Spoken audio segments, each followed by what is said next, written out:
All right. Hi guys, I'm Tracy and thank you for joining me today. So today's video, I'm going to be going over a topic that I've been getting some questions about and something I've actually wondered for myself as well. And that is, what's the difference between a mixed hairbrush and one that's not mixed? So hopefully this video will help you guys figure out what brushes to buy and whether it's worth it to get one that's mixed or not.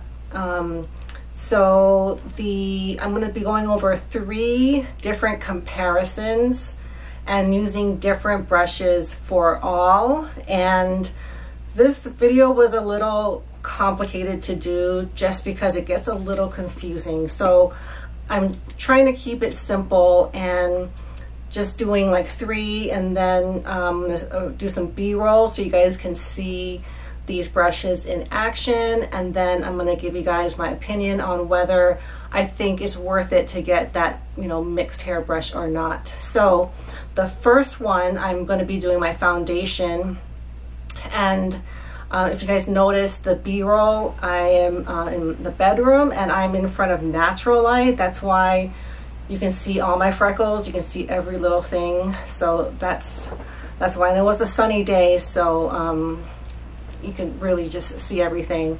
I wasn't like terribly happy about that, but that's just how it was. And hopefully it's for the better because you guys can see the finish and the application really well. So I'm doing my foundation in this first one. I'm comparing the Fupa02 from Koyudo to the Mizuho synthetic foundation brush that's round. And the Fupa02 is the mix of goat hair and synthetic, which is PBT, and the Mizuho is 100% PBT. So the mix versus synthetic. And with this comparison, I did notice pretty early that the pure synthetic brush provides a heavier coverage, so it covered up my freckles and things much more. And the mix provided more of a medium coverage. I wouldn't say light, but you can see my skin through when I use that brush. So I do think with that, if you're looking at a brush such as the Fupa02, that's something to consider. And now that I've been trying a lot of synthetic foundation brushes and things like that, they're really great. I feel like, if you're someone that likes full coverage, such as myself, synthetic foundation brushes are kind of the way to go. But anyways, I wanted you guys to see for yourself how the differences are.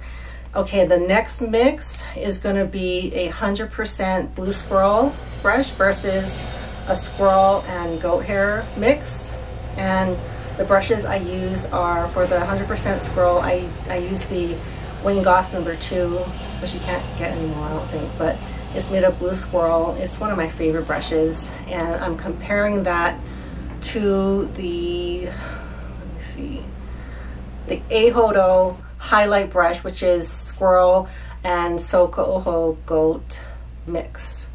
So in this one, I did also notice a pretty big difference, not like super obvious, but the goss number 2 did provide a lighter application of the powder. I noticed under my eyes, I can kind of still see a little bit of shine more so. And with the Eihodo highlight brush, it kind of mattified more. And I was using the same powder.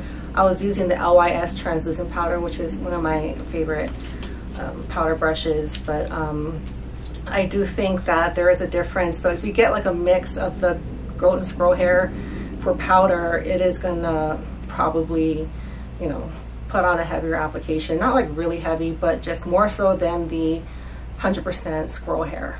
So hopefully that helps you guys. I prefer having both of them because sometimes I don't want to mattify my skin, and then sometimes I do. So anyways, that's the second comparison. And then the last comparison I did is a gray squirrel and goat hair mix versus 100% dyed goat hair. And this one is so cool goat hair. So for this comparison, I use the Hakuhodo G511. It's meant to be for highlighting, and it's a small angled brush. It's not something I use a whole lot, but I really want to try this combination, and I know Hakuhodo does a really nice kind of like mixer. It's supposedly one of the better ones. And the goat hair brush, I use the Bisyodo Cheri series highlight brush. And what I found, and I used it with highlighter, and I didn't notice that much of a difference, to be honest. Maybe the Hakuhodo with the squirrel and goat hair is a little more subtle, and the dyed goat hair has a little bit more of a stronger finish, but the differences is so small, I don't think it really matters. So if you're looking to try a squirrel and goat mix, and I mean, if you notice, these types of brushes tend to be pretty expensive. I think you can get a very similar finish using a dyed goat hair brush.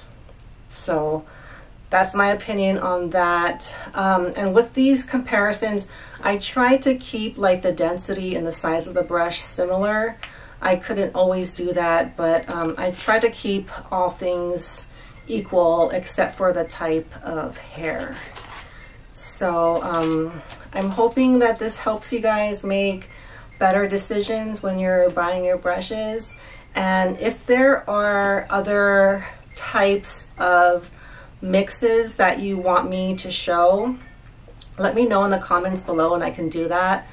I don't have a ton of like mixed hair brushes, but I'll do my best. If I have them, I'll be happy to demo them side by side to another type of brush. But those are ones that I thought were maybe ones that you guys are seeing more of. So anyhow, that's the video. Thank you for watching, and I'll see you all next time. Bye.